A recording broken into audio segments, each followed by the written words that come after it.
Every year, in the month of May, in many locations across the United States, it is Wildfire Awareness Month.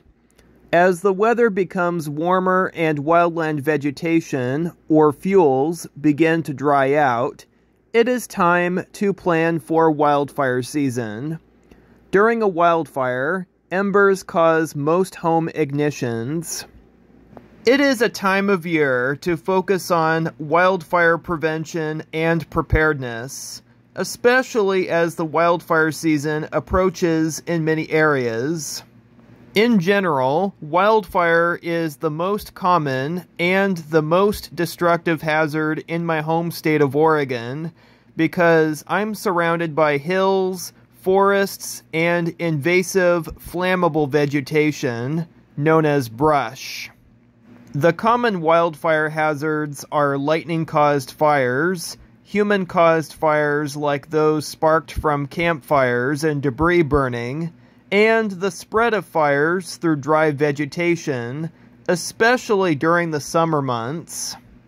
Dry conditions, hot temperatures, low humidity, and strong winds exacerbate the risk. Additionally, the presence of flammable fuels, such as invasive brush and trees, contribute to the potential for wildfire spread. Here's a more detailed look at the hazards.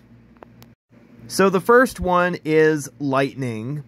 Lightning strikes can ignite dry vegetation, especially during dry thunderstorms.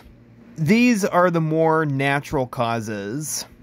The next reason are dry conditions, because the summer often brings extremely hot, dry weather, which increases the flammability of vegetation, especially invasive species such as Himalayan blackberry.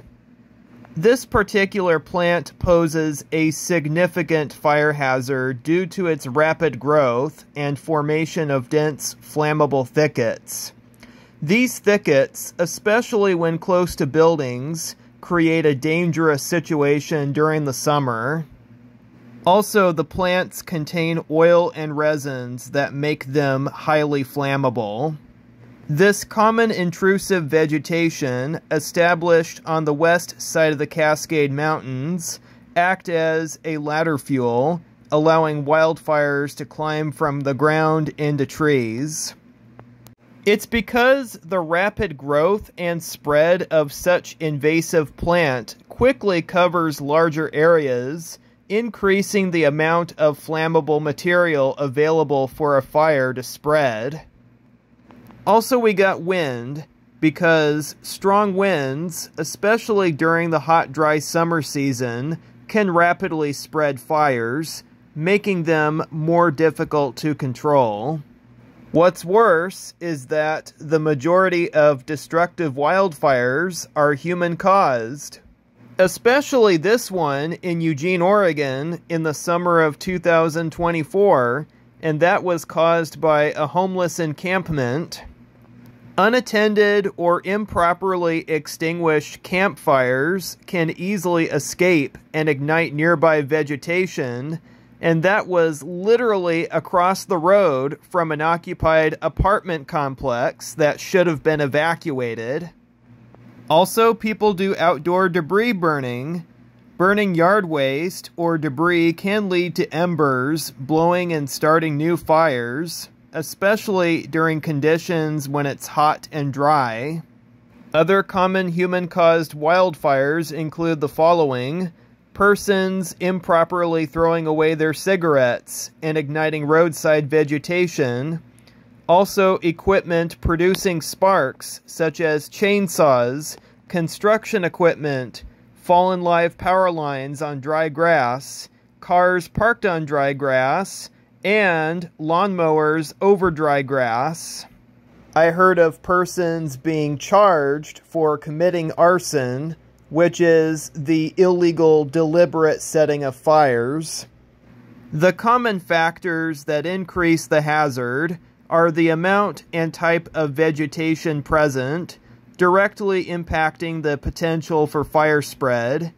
Also, slopes and valleys can funnel wind and flames, making fires more difficult to put out.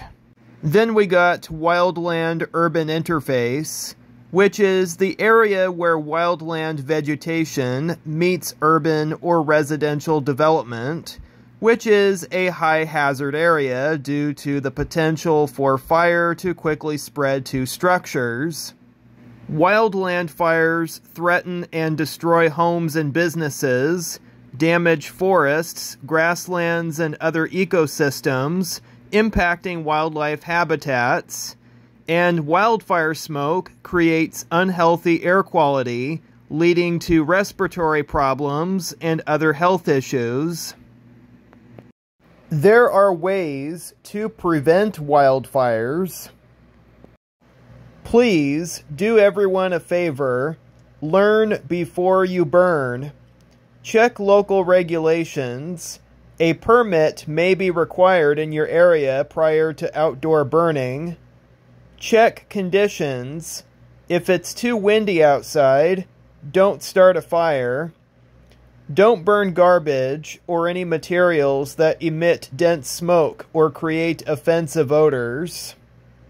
If you do any debris burning outside, your burn site should be surrounded by gravel or soil at least 10 feet in all directions.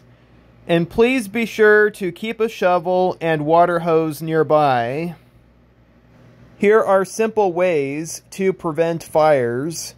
First of all, please do not drive vehicles or park them on dry grass or shrubs. 2. Do not toss cigarette butts or ash out of car windows, as they can ignite roadside brush fires.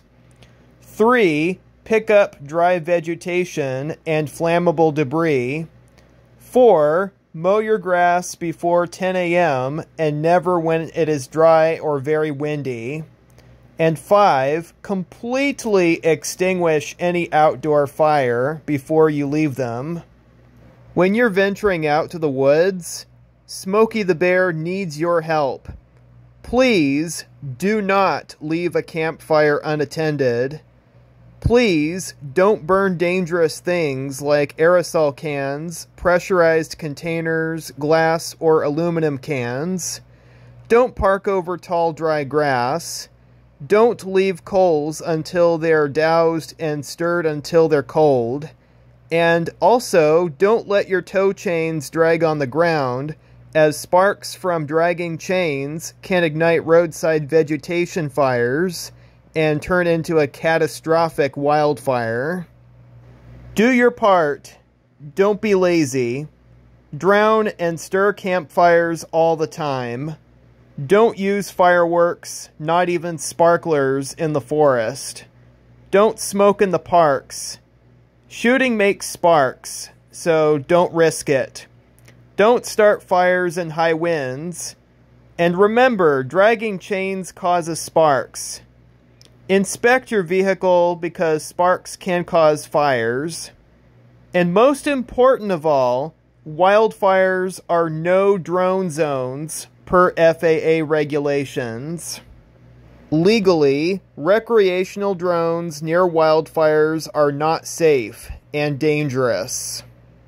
PSA: the reason behind this law is to protect those who protect you, the equivalent of move to the right to allow emergency vehicles to pass. Flying drones or unmanned aircraft systems within or near wildfires or other emergency without permission could cause injury or death to firefighters and first responders and hamper their ability to protect lives, property, and natural cultural resources.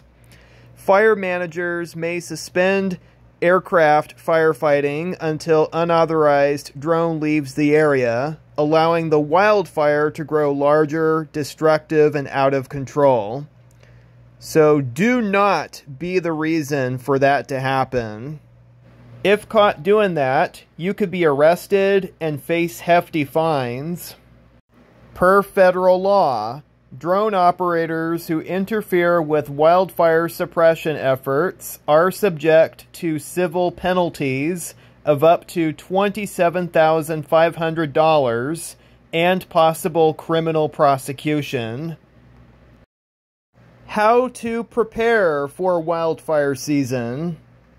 In the event a wildfire threatens your home or business, first responders and public safety will send important emergency information, including evacuation notices. Part of being ready is to know how you will receive emergency alerts and life safety information.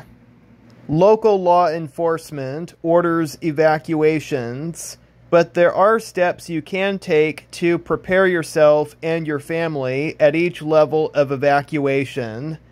Level 1 means get ready, Level 2 means get set, and Level 3 means go. Green, Level 1, be ready, means prepare to evacuate.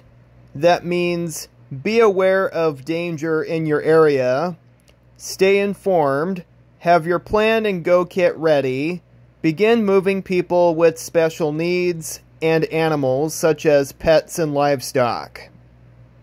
Yellow, Level 2, be set, means be all set to go at a moment's notice. That means that there is significant danger in your area. Follow your evacuation plan and relocate to a safe place if you do not feel comfortable staying. And this may be the only notice that you receive, because public safety officials cannot guarantee whether or not conditions will change or deteriorate rapidly. So if you do not feel safe staying, don't wait for an official evacuation order, but still be ready to go any moment.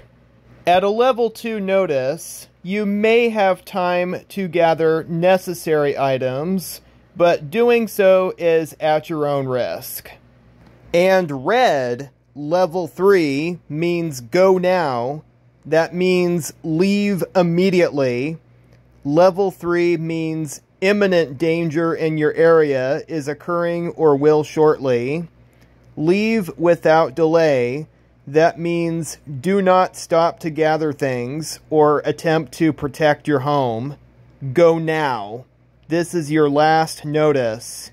It is unsafe to stay and will threaten the safety of you, your family, and first responders. If you choose to ignore this notice, be advised that public safety will not be able to assist you further. So if you're at Level 3, get out and stay out. Do not return to the warned area until officials give you the all clear.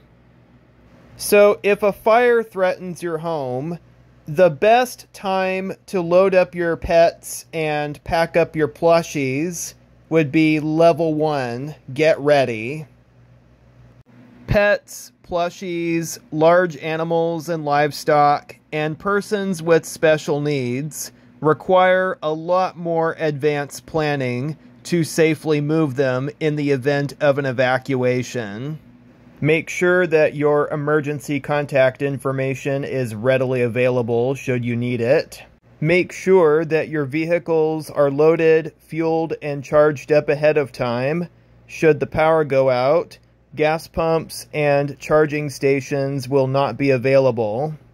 And don't forget to take your 6 Ps with you should you have to evacuate. They are people and pets, papers like important documents, prescriptions, medications, pictures, irreplaceables, phones, tablets, chargers, plastic, money, and cash. Lastly, but most important of all, please do everyone a favor. Do your part to prevent a catastrophic wildfire from happening in the first place. We just don't need any more of that.